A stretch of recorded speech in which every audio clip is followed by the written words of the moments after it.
overall thoughts on today's meet? Well, I mean, the team continues to move in an upward trajectory, so as coaches, we're thrilled. And they both on the leg events were exceptional, obviously, and the bars and beam are both our 5 spots. Had a little bit of trouble, and for us to come back, and Michaela to come back and hit those routines was just indicative of the courage that this team has and her mental tenacity that she has, and we needed that. I mean, as a team, and to amass a 197.7, we had to have somebody in the 6th spot on both the bars and the balance beam to come through, and she did a great job. But to end this meet on the floor with that kind of performance is unbelievable. They love to perform, and you can see that, and they love the fans here, and you can see that, and they lit it up. It was incredible.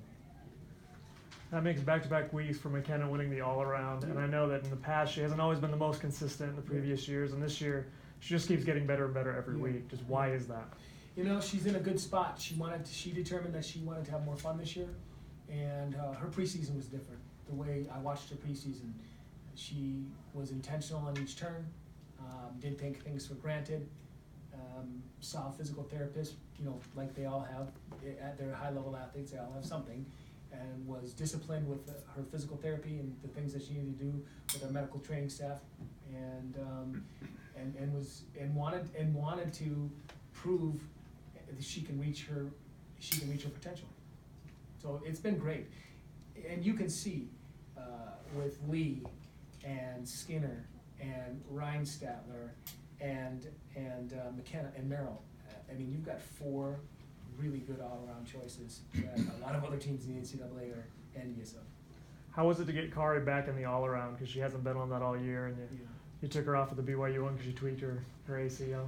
She tweaked what technically, and I don't know if I'm breaking hip laws, but technically what happened is she had a calf strain, and so with that calf strain, we just were precautionary to take her out on the floor event, and take her out on the leg event that night, and then she worked back into vault. But she actually, we had this discussion. The stars kind of aligned. Missy has a little bit of a sore foot, so we thought we'd take Missy out and give her a rest on the pounding event floor, and then we inserted Kari, and obviously you saw the results. She was great out there. So it actually was kind of by happenstance that we did that, but it worked in her favor. So we're really happy to have Kari back and that option. There was some tight scoring on beam, and I know that's out of your control, but is that kind of frustrating as a coach when you know every team's good and there's a big discrepancy between the 2 judges? Well, I got to watch what I say, because you know the Impact 12 can find me, and my wife would be mad with her shopping money. So, yeah, to be honest with you about some of the scores, the way we feel about scores is it ebb and flows. Sometimes you're going to go to a judge where you're going to get judgments where you feel that they might have been a little tighter, and that might be the case, but you bite your tongue, because at the end of the day, a lot of times what happens is things work out in the wash. For this team to throw up a 197.7 and keep us amongst the elite teams in the country, it says a lot. It says a lot about this team's drive, their determination, and their chip on their shoulder. Tom, talk about being a male coach of an all-female team and kind of what's been happening with MSU and the U.S. team. Yeah, absolutely.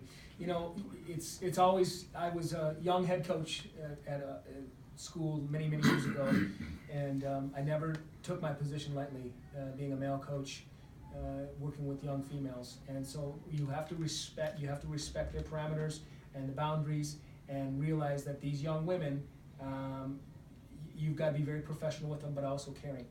And I've always thought that it's paramount to have a very professional relationship with them and to not cross those boundaries. Now, with that being said, it's a misfortune in today's society that we have people who take advantage of their position and power.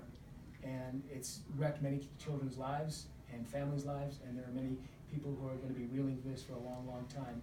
And I'm ashamed of people in this who have power in their positions that behave like that. And it's a microcosm. Unfortunately, it's a microcosm of society, and there are people out there who do that.